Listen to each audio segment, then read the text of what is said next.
Je rentre du travail. Encore une journée affreuse. Mes collègues se moquent de moi et je ne peux rien leur dire. Je suis obèse et ils ne cessent jamais de me le faire remarquer. Les docteurs me disent que je suis devenu gros à cause de la mort de ma mère. Je sais que c'est faux. Je suis juste un gros tas. Je ne pense qu'à manger. Je ne peux pas m'en empêcher. Je n'ai aucune volonté, aucune ambition. Je subis et j'attends que ça passe tout seul. Je suis pitoyable. Toutes les nuits, je rêve que je vole, que je suis léger comme l'air. Mais je me réveille à chaque fois.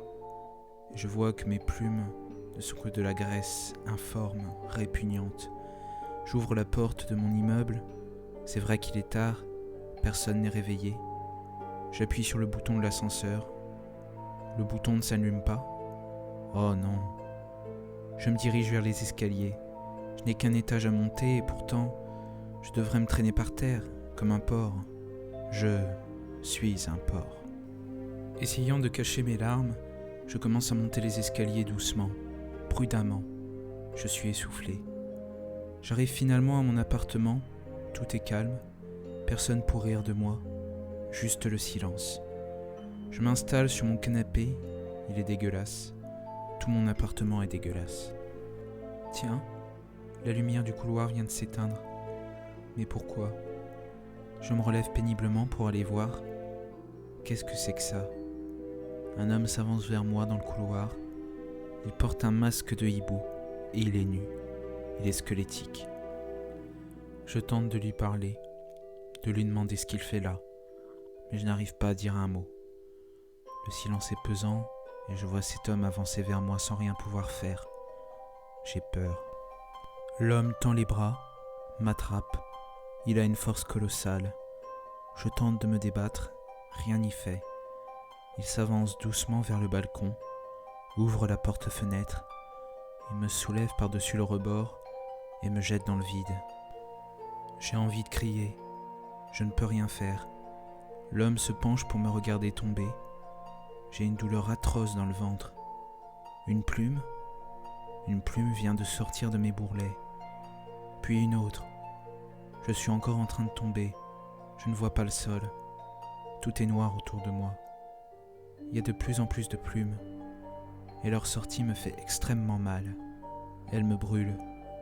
Je pleure dans ma chute. Je ne supporte plus la douleur. Mes larmes tombent et disparaissent dans l'obscurité. Je veux que tout ça s'arrête. Le sol, je le vois. Il est prêt, se rapproche vite. J'y arrive enfin et ne ressens plus rien. Ma chute a été amortie par quelque chose. Il n'y a plus de plumes, plus de douleur. Ils forment un cercle autour de moi, des hommes avec des masques de hibou. Ils m'attendaient. Je veux bouger, m'enfuir, je ne peux rien faire. Je suis immobilisé. Ils se ruent sur moi, me déchirent la peau. J'arrive enfin à crier, mais personne ne m'entend. Je vois un liquide jaunâtre se mêler à mon sang sur le sol. Ces hommes le lèchent, s'en délectent. Je me vomis dessus. Je veux que tout ça ne soit qu'un cauchemar. Je veux me réveiller. Et puis les hommes partent. Je suis seul, allongé sur ce sol froid.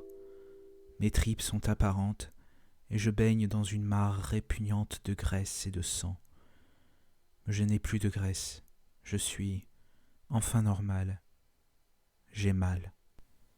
Le livre aspire les pensées de cet homme, comme à son habitude. Je suis incapable de dire si le livre le maintient en vie, ou s'il s'accroche encore à la vie un dernier instant. Il n'entend plus les moqueries du monde extérieur, juste les échos de ses cris. Il est dans notre monde maintenant.